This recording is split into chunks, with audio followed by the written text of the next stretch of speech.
En fait, chaque année, on étudie la biographie de cet artiste, étant donné que voilà, c'est un artiste local. Notamment, il y a sa maison un petit peu plus loin, ici dans la rue.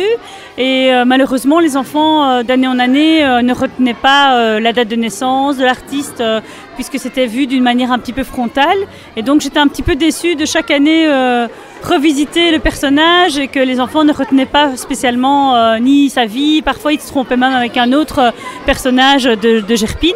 Et donc, on a décidé de lancer cet appel à projet, donc, de répondre à l'appel à projet de l'école numérique de la région wallonne, pour justement amener peut-être toutes les nouvelles technologies et peut-être mieux étudier l'artiste en profondeur. Et à ce moment-là, peut-être qu'après une année ou 2 années de travail acharné sur cet artiste, eh bien, les enfants peut-être retiendraient mieux les détails de sa vie et notamment sa date de naissance, quoi. Alors, comment êtes-vous intervenu au niveau informatique? Ça concerne quels élèves en fait?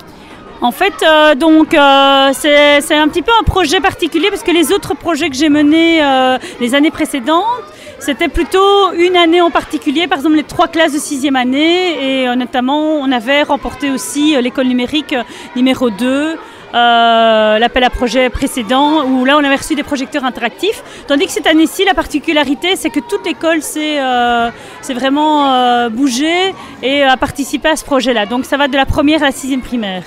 Alors très concrètement, il y a une application. Comment se passe la visite de l'expo? Donc les enfants ont peint des œuvres d'Henri de Glume du siècle passé, de la 1re à la 6e primaire.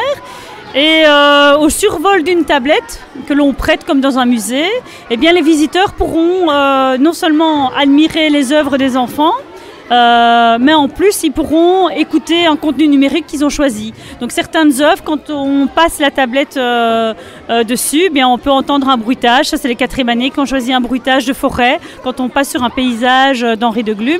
Une autre classe a plutôt choisi de créer un petit dessin animé avec l'application Télégami, qui explique un petit peu la technique qu'ils ont utilisée de peinture.